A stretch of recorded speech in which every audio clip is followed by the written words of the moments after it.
पिछले कई दिनों से डिबेट जारी है 190 मिलियन पाउंड के मेगा करप्शन स्कैंडल के ऊपर। और पाकिस्तान की तारीख में अगर आप स्कैंडल्स पर नज़र दौड़ाएं तो आपको मुख्तलिफ स्कैंडल नज़र आएंगे, उस पर पोलिटिकल डिबेट भी नज़र आएगी, उस पर मुख्तलिफ लोगों की आरा भी नज़र आएंगी। मगर ये पहली दफ़ा है कि इंडिपेंडेंट ऑब्जर्वर्स, इंडिपेंडेंट एनालिस्ट भी इस 190 मेगा करप्शन स्कैंडल के हवाले से बरी ज़िम्मा किसी को करार नहीं दे रहे। ये एक ऐसा स्कैंडल है मेगा करप्शन का कि तारीख में इतनी बड़ी रकम की खुर्द-बुर्द सरकारी लेवल पे और वो फर्द वाहिद के फैसले पे कि काबीना में भी वो लिफाफा ना खोला जाए, इससे पहले कभी इतना बड़ा स्कैंडल देखने में नहीं आया। और मैं देखिए, जब से हमारी हुकूमत आई है बहुत सारे आलमी इदारों ने पाकिस्तान को सर्टिफिकेशंस दी हैं, रेटिंग्स बेहतर हुई हैं। फिच की रेटिंग बेहतर है, मूडीज़ की रेटिंग्स बेहतर हैं, PIA की फ्लाइट्स बहाल हो गई हैं यूरोप के अंदर। कल वर्ल्ड इकोनॉमिक फोरम की एक रिपोर्ट आई है जिसमें पाकिस्तान की इकोनॉमी के हवाले से पॉजिटिव इंडिकेटर्स जो हैं वो उन्होंने दिए हैं। और मैं समझता हूँ कि जहाँ ये पॉजिटिव इंडिकेटर्स दिए जा रहे हैं इकोनॉमी के हवाले से, वहाँ इकोनॉमी की इंप्रूवमेंट अगर आप देखें तो उसके अंदर आपको नज़र आएगा कि इंटरेस्ट रेट का कम होना, 22% से 13% के ऊपर आ जाना, मजीद नीचे जा रहा है। उसके साथ साथ महंगाई में 32% से 38% से वो आ जाए 3.9% के ऊपर, फूड इन्फ्लेशन नीचे चली जाए, बहुत बड़ी कामयाबी। और वर्ल्ड इकोनॉमिक फोरम ने रेजिलियंस के हवाले से बाकी जो रिपोर्ट्स आ रही हैं कि जो डिफॉल्ट रिस्क है वो तो ख़त्म हो गया, अल्लाह ताला का शुक्र है। तो ये देखें, ये अल्लाह ताला का करम है कि पिछले 10-11 महीनों के अंदर पाकिस्तान में अच्छी खबरें आई हैं, फील गुड फैक्टर आया है, बाहर से इन्वेस्टमेंट्स आ रही हैं। और एक वो गवर्नमेंट थी 190 मिलियन पाउंड के मेगा करप्शन वाली कि जो सारा दिन इस खोज में रहती थी कि हमने कहां से कैसे पैसे कमाने हैं जाती जेब में डालने के लिए।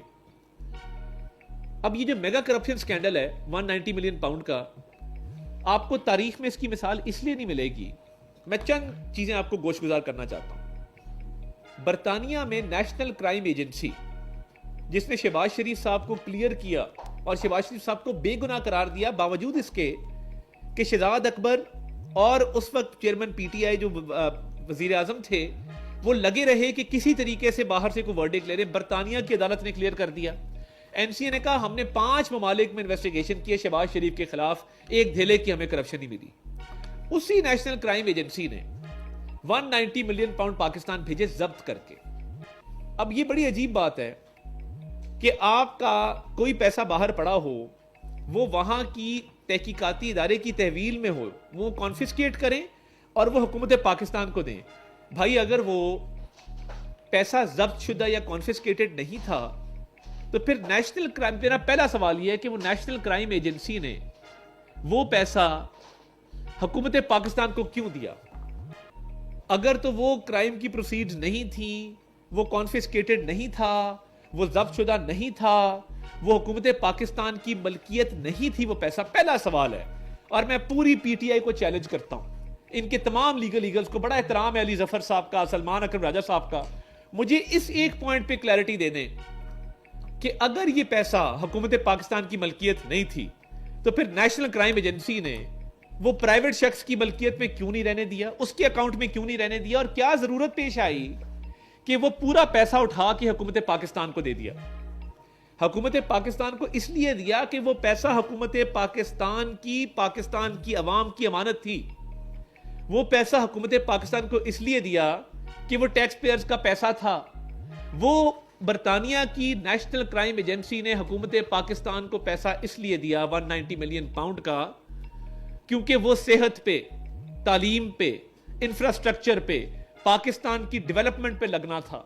हुआ क्या? अब इस पे सवाल है मेरा PTI से, पूरी PTI को चैलेंज है, इनके बड़े से बड़े वकील को चैलेंज है कि आए और मुझे बताइए कि अगर ये हुकूमत पाकिस्तान और पाकिस्तान की अवाम का और सरकारी खजाने में जाने वाला पैसा नहीं था तो फिर बरतानिया ने हुकूमत पाकिस्तान के हवाले क्यों किया?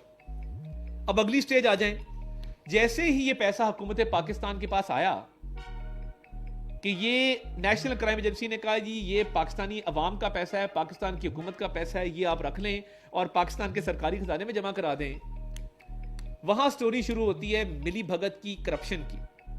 वहां पे चेयरमैन पीटीआई, बानी चेयरमैन पीटीआई, उनकी अहलिया बुशरा बीबी, फराह गोगी और ये 4-5 लोग जो ऑलरेडी प्राइवेट पार्टियों से एक्सटॉर्शन मनी कलेक्ट कर रहे थे और पैसे ले रहे थे मुख्तलिफ प्रोजेक्ट्स के। केपी में एक लॉ लाया गया कि आप हाउसिंग सोसाइटी बगैर 1 इंच जमीन के उसकी अप्रूवल ले सकेंगे, कि आप इन एंटिसिपेशन पहले ही हाउसिंग सोसाइटी की जमीन नहीं है मगर आप उसकी अप्रूवल ले लेंगे। एक लॉ लाया गया। फिर 5 कैरेट की अंगूठी मांगी गई डायमंड की, कई जेवरात, हीरे जवाहरात वो मांगे गए उन्हीं बिजनेस टाइकून से। फिर लाहौर जमान पार्क में घर बनता है, पुराना इनका जो आबाई घर था, हफीजुल्लाह साहब को कहा जाता है कि आप मेहरबानी, अस्सलाम वालेकुम, आप यहां से निकल जाइए। हफीजुल्लाह न्याजी साहब वहां रहते थे अपनी अहलिया बच्चों समेत। उनको वहां से बेदखल करके, वो उनका जाती मामला, मैं उस पर कमेंट नहीं करना चाहता, मगर नया घर कंस्ट्रक्ट किया गया, करोड़ों रुपए का नया घर बनता है जमान पार्क में। उसके पैसे आए कहां से? आप तो कहते हैं मेरा सोर्स ऑफ इनकम नहीं। वाहिद लीडर है पाकिस्तान की हिस्ट्री में जो कहता है मेरा सोर्स ऑफ इनकम नहीं है।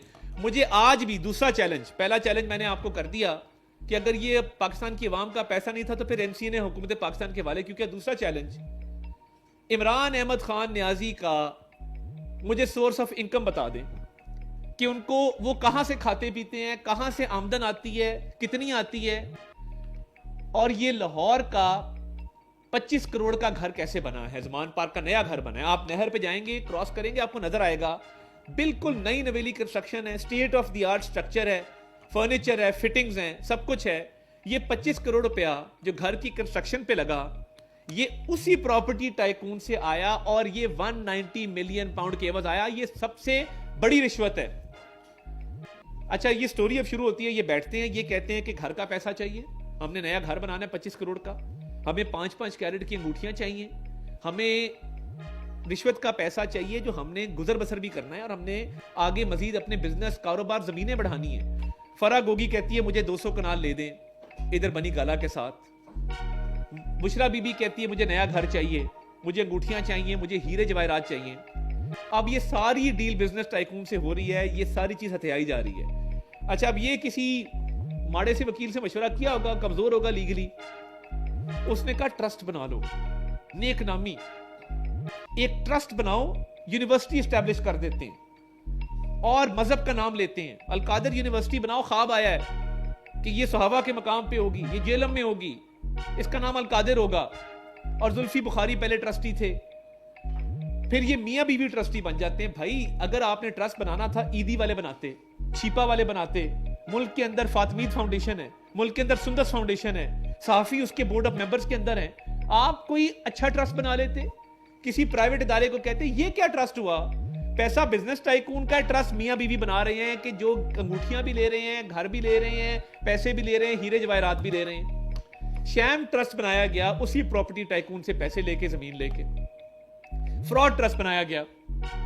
अब इस सारे को करने के लिए जब हुकूमत पाकिस्तान को पैसा आ गया एनसीए का और उसके हवाले कर दिया गया कि ये अवाम का पैसा है, इन्होंने कहा प्रॉपर्टी टाइकून से इतना कुछ लेना है, उससे पूछो कि वो क्या चाहता है। उसने कहा कि मुझे ये पैसा माफ कर दे, मेरा एक जुर्माना पड़ा है अरबों रुपए का सुप्रीम कोर्ट में, आप यही पैसा उठा के वहां दे दें। सुप्रीम कोर्ट का एक ऑर्डर आता है काजी फैजीसा साहब का, वो कहते हैं robbing Peter and paying Paul. आपने एक बंदे से डकैती की है, दूसरे को आपने वो पैसे दे दिए, अवाम को कुछ नहीं मिला।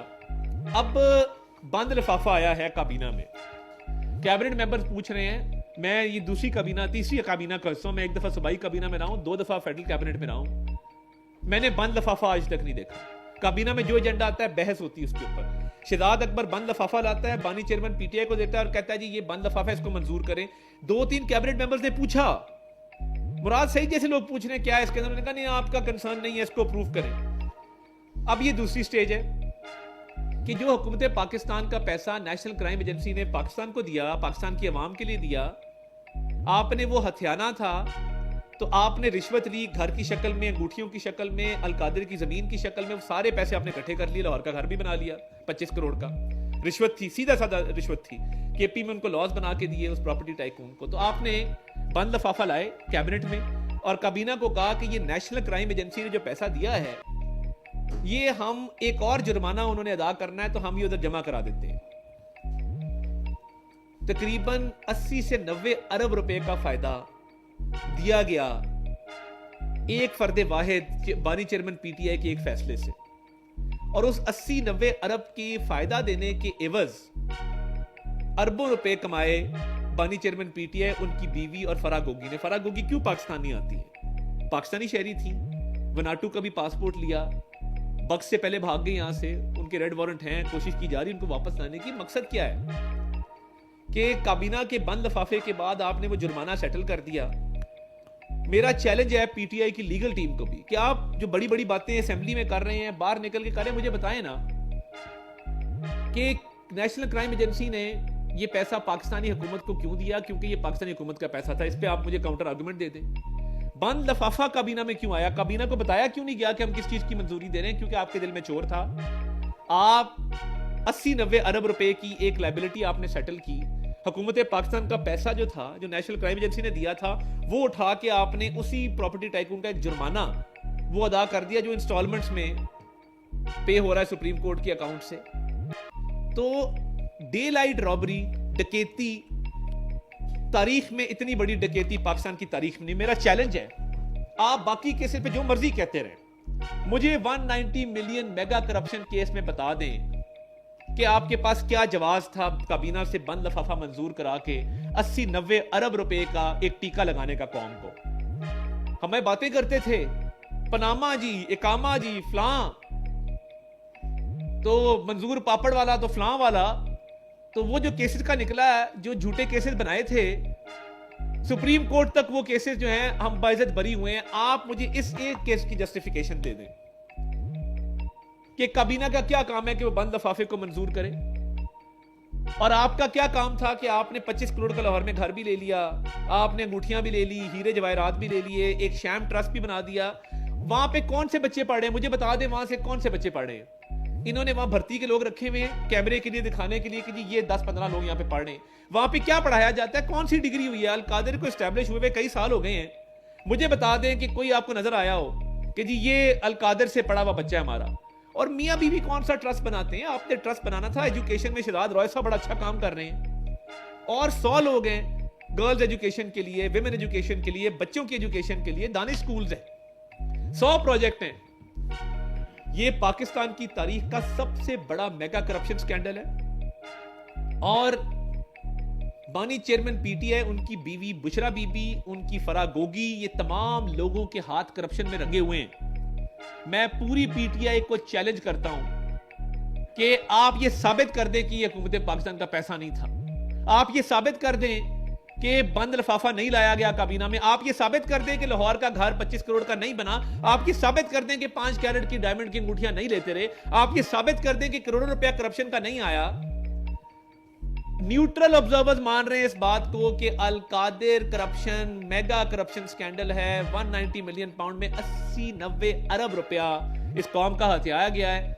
हम इंसाफ की तवक्को रखते हैं। हम ये तवक्को रखते हैं कि जो किया है वो भुगतना भी पड़ेगा और इंसाफ के तकाजे पूरे होंगे। और मैं मकसद सिर्फ इतना था कि ये बड़ी बड़ी तकरीरें करते हैं। मेरा पूरी पीटीआई को चैलेंज है कि ये जो मैंने आज बातें की है, इसका 2% भी आप जवाब दे दें तो मैं आपकी बात मान जाऊं। मगर इस मेगा करप्शन स्कैंडल की ना कोई जस्टिफिकेशन है, ना कोई आपके पास इसकी कोई तौजीह है, ना कोई वजह है। वजह सिर्फ एक थी कि आपके बानी चेयरमैन पीटीआई का कोई जरिया आमदन नहीं था। उसने अपनी बीवी फराह गोगी के साथ मिलकर अरबों रुपए इस कौम की हत्याएं हैं। और नेशनल क्राइम एजेंसी को भी जो पैसा आया था वो आपको चाहिए था कि आप वो पाकिस्तानी गवर्नमेंट के अकाउंट में रखते और फ्लाई मंसूबों पे लगाते। मगर अफसोस कि ये अरबों रुपया कौम का खा गए और कौम इनसे जवाब मांगती है कि अब जवाब दो कि ये अरबों रुपया क्यों खाया है और ये कहां लगा है।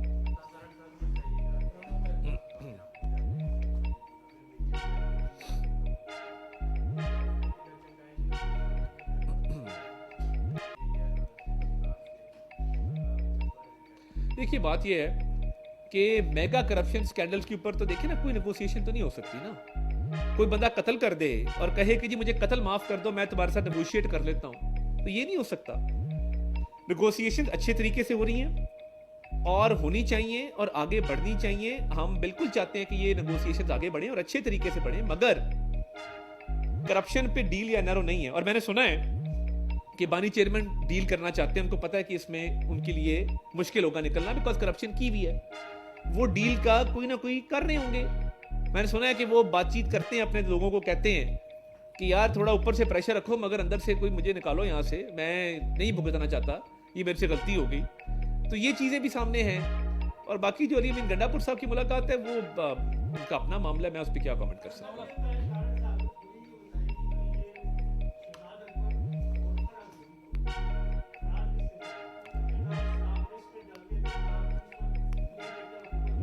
नहीं, फरा गोगी साहबा पहले निकल गई थी, ये बिल्कुल आखिरी दिनों में निकली हैं, खान साहब का आखिरी 2-3 दिनों के अंदर। और देखिए शरारत अकबर को तो मैं आज भी दावत देता हूँ कि आए पाकिस्तान, इतने केसेस बनाए थे ना, अब अपनी बारी आई है तो देखिए इस तरह दौड़ नहीं लगानी चाहिए। अल्लाह ताला बड़े बोल से बचाए। हम कहते थे कि ये इक़्तिदार जो है ये वक्त का धारा होता है, कभी इधर है कभी उधर है, ना करें। पूरे पाकिस्तान के सियासतदानों पे केसेस बनाने वाला शख्स आज लंदन बैठा है, इधर बैठता था असेंबली के अंदर, आए ना, आके फेस करे। हिम्मत नहीं है, हौसला नहीं है। गवर्नमेंट में इंटीरियर मिनिस्ट्री ने कुछ इस पे वर्किंग की हुई है, मैं चाहूंगा कि सारे वापस आए, आके किसी को देखिए, ये कोई बहादुरी नहीं है यहाँ पे ऑक्सीजन मास्क लगा लेना और हाँपना और सीना को भी करना और कहना कि मुझे सांस नहीं आ रहा और कहना कि मेरे साथ बदसलूकी हुई है और उसके बाद बाहर बैठ के बड़े बड़े वीलॉग करना, ये छोड़ दें। ये काम बातें करनी थी इधर खड़े होके करते, ग्राउंड पे खड़े होके करते, हम नहीं करते रहे आपके दौर में। बदतरीन आपकी ऑपोजिशन थी, एक दिन मैं पीछे हटा हूं या मैंने को बात करने से गुरेज किया हो, हम फेस करते थे आपको। अब वीलॉग है और कैमरा है और यहाँ पे ऑक्सीजन था और यूं था। अब किधर गया ऑक्सीजन मास्क? यहाँ तो आपकी तबीयत बिगड़ जाती पाकिस्तान के अंदर। बातें करते थे दूसरों की बीमारी के ऊपर, अपना ये हाल है कि ऑक्सीजन मास्क लगा हुआ है, उसका पाइप भी कनेक्टेड नहीं और कह रहे हैं कि जी मेरी तबीयत बड़ी खराब है।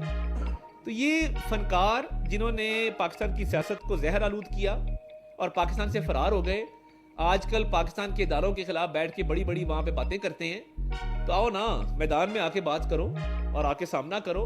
बाहर बैठ के बात करना बड़ा आसान है। और कल लंदन में भी इनको बहुत नमोशी का सामना करना पड़ा।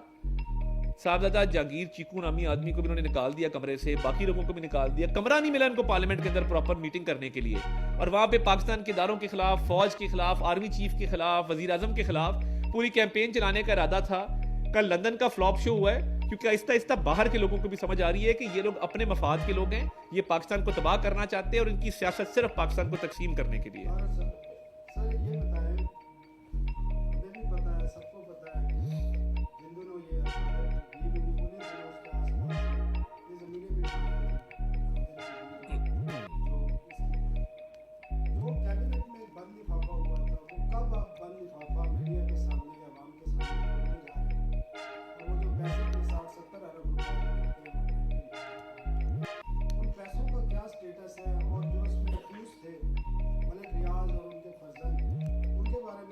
देखिए ये मामला ट्रायल कोर्ट में चल रहा है, ट्रायल कोर्ट का फैसला आना है।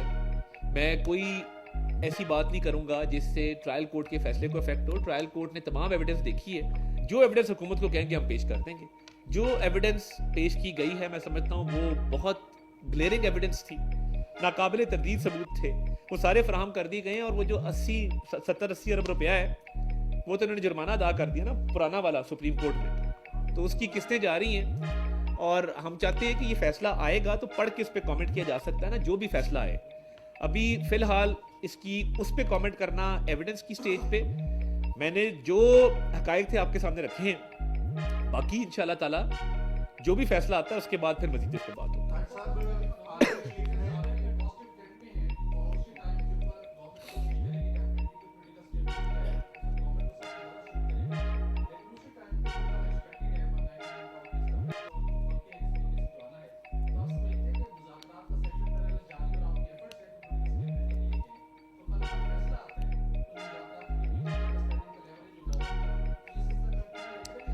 देखिए जहां इकोनॉमिक स्टेबिलिटी पॉलिटिकल स्टेबिलिटी से लिंक्ड है, इसमें कोई इनकार नहीं है और हम बातचीत अच्छे तरीके से करें, मुस्बत अंदाज में करें, बातचीत करना चाहते हैं। वहां पे इसका ये तासुर ना लिया जाए कि इसमें अरबों रुपए की करप्शन पे पर्दा डाल देंगे।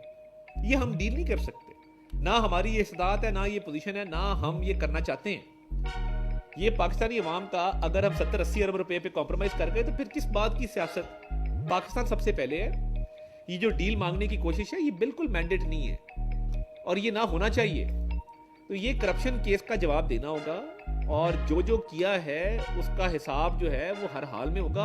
तो हमें कहते थे रसीदा कटो, तो ये तो 80 अरब रुपए की रसीद निकल आई है भाई, किधर है बताएं ना, कहाँ गया है? तो इसका मुज़ाकरात से कोई ताल्लुक नहीं करप्शन के केसेस का।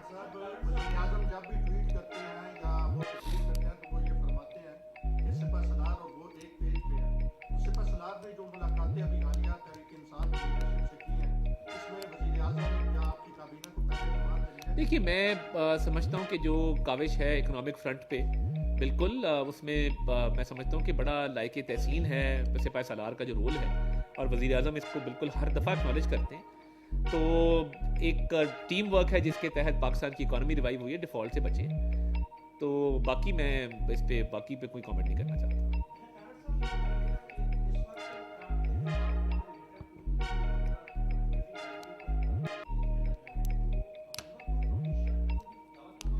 अभी तक तो जो भंगड़े डाल रहे थे उन्होंने भंगड़े भी वापस कर दी, मिठाई भी वापस कर दी, बिलावल साहब सुना जा रहे हैं। तो जुल्फी बुखारी साहब को तो इन्विटेशन अभी तक नहीं मिला। तो मेरा ख्याल है कि इन्होंने बहुत सोशल मीडिया पे गंद किया इस कैंपेन के हवाले से और इंटरनेशनल पॉलिसीज़ के हवाले से, फॉरेन पॉलिसी के हवाले से। तो मेरा ख्याल है इनको मायूसी हुई है खासी हद तक। बहुत शुक्रिया, थैंक यू।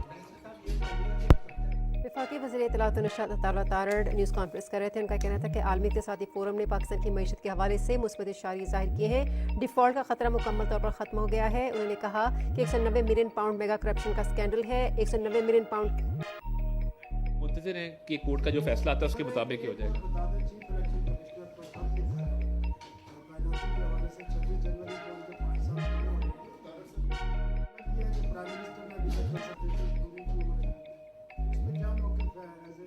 देखिए इस पे मज़ीद मालूमात के बाद ही मौक़िफ़ दे सकते हैं।